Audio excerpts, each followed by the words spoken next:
Welcome back to my YouTube channel. At first, the day felt perfect. We drove to the venue with music playing, her humming softly beside me. She looked stunning in her pastel dress, and I couldn't help but feel proud. Proud to be the one standing next to her. Proud to be her person. I imagined us walking in together, maybe holding hands. Maybe sharing that quiet smile couples do when they know they belong to each other. But the moment the hall doors opened, everything shifted. She lit up at the sight of her cousins and rushed ahead, barely glancing back to see if I was following. I caught up, still smiling, ready to be presented, maybe not grandly, but at least acknowledged. Her relatives turned toward us with curiosity, their eyes flicking between her and me. And then it happened. "This is Daniel," she said lightly. "Just a friend. Just a friend." The words didn't land like a punch. They landed like a verdict, quick, sharp, and final. For a moment, I thought I misheard. Maybe she was joking. Maybe she'd correct herself. Maybe she'd glance at me with a playful smirk. You know I didn't mean that. But she didn't. She simply turned back to her relatives, laughing, already absorbed in conversation as if nothing unusual had happened. I stood there nodding politely, hands loosely clasped, wearing a smile that suddenly felt too heavy on my face. Inside, a quiet storm brewed. Not of anger, but of clarity. The kind that comes when you realize you've been holding on to something that isn't holding you back. I watched as she adjusted her hair, introduced others with enthusiasm, and continued chatting as though I were a coat she'd casually brought along, necessary for the weather, but not part of the outfit. No one questioned it. No one asked who I really was. Because she had already defined me, boxed me, labeled me, and in that moment, I understood the power of introduction. It tells the world how someone values you. I didn't protest. Didn't correct her. Didn't grab her hand and declare, "I'm more than that." Because the moment you have to fight for acknowledgement, you've already surrendered your worth. Instead of reacting, I took a deep breath and let the silence inside me settle. She moved through the room like nothing had happened, greeting distant relatives with warmth she hadn't offered me once that night. I watched her laugh, link arms with her cousins, lean in for photos, never once looking back to see where I stood. If anyone glanced at me curiously, she didn't bother to clarify. She just let me hover at her side like an accessory she wasn't quite ready to claim, but I didn't chase her. Not with questions, not with disappointment.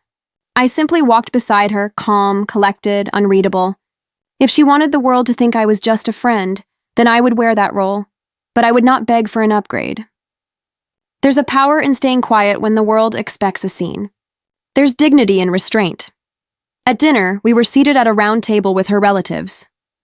She sat on one side, animated, telling stories from her college days while I sat opposite her, listening more to the rhythm of her avoidance than the words she spoke. She didn't make eye contact. She didn't involve me in conversations unless someone directly asked. Even then, she answered for me. Quick, dismissive, as if protecting some secret narrative. But what she didn't realize was this: my silence wasn't submission. It was strategy. Every minute that passed, I gathered more certainty. This wasn't a misunderstanding. It was a choice. Her choice. She wanted the comfort of my presence without the responsibility of association. She wanted loyalty without label, so I prepared my response. Not loud, not emotional. Just deliberate, precise. Sometimes the most powerful statement isn't made in anger. It's made in composure. The opportunity came sooner than I expected. Her mother arrived at the table, elegant, observant, the kind of woman who notices the smallest shifts in energy. She gave her daughter a quick kiss on the cheek before turning to me with a warm smile. "And who is this handsome young man?" she asked. Her daughter opened her mouth, ready to repeat those same 3 words, the ones she had been so comfortable using all evening. "Just a fry—" I didn't let her finish. Still smiling, steady as ever, I looked directly at her mother and replied, calm and clear, "I'm actually her ex." The sound in the room shifted. Not loudly, more like the way air changes right before a storm. Conversations at nearby tables slowed. A fork clinked against a plate and went still. My girlfriend froze, eyes wide, her practiced confidence cracking in an instant. She turned toward me, disbelief and embarrassment tangled on her face. "What are you talking about?" "Stop joking," I didn't look at her. I kept my gaze on her mother. No joke, I said softly. I just thought it would be fair to introduce myself honestly, since titles matter so much tonight. A quiet gasp came from someone at the table. One of her cousins leaned forward, trying to make sense of the situation. My girlfriend stuttered something under her breath, but for once, she had no control of the narrative. And then, the most unexpected thing happened. Her mother didn't scold me. She didn't question me. She didn't even look angry. She eyed her daughter instead. "You introduced him as just a friend?" she asked calmly. My girlfriend swallowed. "Mom, it's complicated." "No," her mother interrupted. "It's very simple." She turned back to me, placing her hand gently on my arm. "I'm sorry she did that to you." Her daughter's face went pale, her lips parting as if she wanted to protest, but for once, she seemed to realize there was no defense that wouldn't make her look worse. The table stayed painfully quiet, every pair of eyes bouncing between us like spectators at a match they hadn't expected to witness.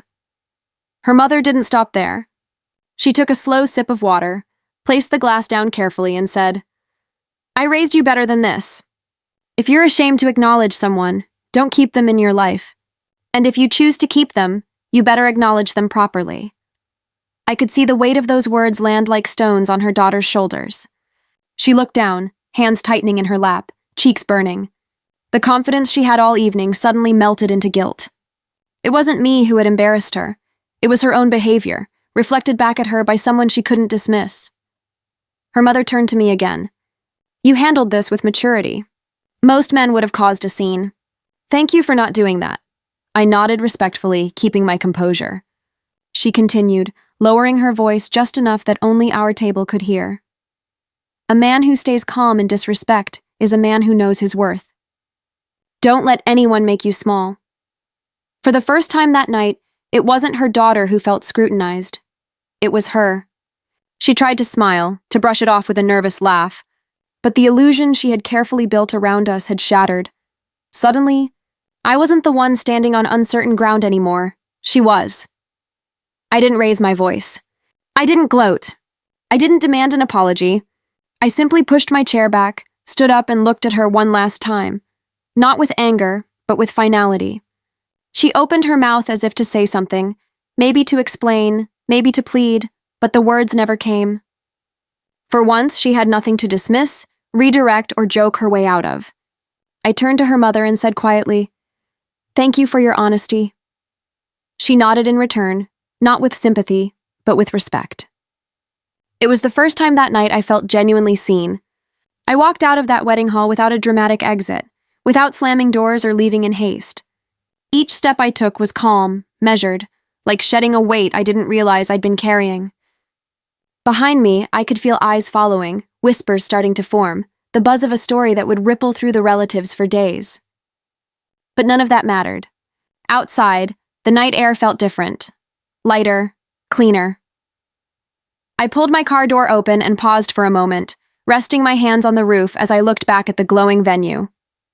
I thought about all the times I had settled for less than I deserved, all the times I had mistaken patience for love, silence for peace, loyalty for weakness. She had introduced me as just a friend because she assumed I would accept it. Because I always had, but that night I introduced her as my ex, not to hurt her, but to free myself. Titles matter, not because of how others perceive us, but because they mirror how we choose to define ourselves. I didn't need her validation anymore. I didn't need her to choose me in public or claim me in private. I had chosen myself. And that was the real ending. Not the moment I walked out of the wedding hall, but the moment I walked back into my own worth. In life, we often wait for someone else to acknowledge us, label us, claim us, forgetting that the most powerful title we can ever wear is the one we give ourselves. I had spent months hoping she would finally see me, when all along, I needed to see myself first. She reached out later, called, texted, apologized, said she was caught off guard, wasn't ready, didn't know how to introduce me. But love that requires excuses isn't love. It's convenience wrapped in hesitation. I didn't reply with bitterness. I simply said, "I don't blame you, but I won't shrink for someone who's not ready to stand beside me." And that was it. Sometimes closure isn't a conversation. It's a decision. So here's what I learned. You don't teach people how to love you by explaining your worth. You show them by refusing to accept anything less. One day, I'll walk into another room with someone who won't hesitate, who won't hide, who won't say this is my friend or someone I'm seeing. They'll look at me with absolute certainty and say, "This is mine. I'm proud. We're in this together." Until then, I'd rather walk alone with dignity than stay seated beside someone who's unsure of me, because love is not about being chosen eventually. It's about being claimed immediately, confidently, and without apology.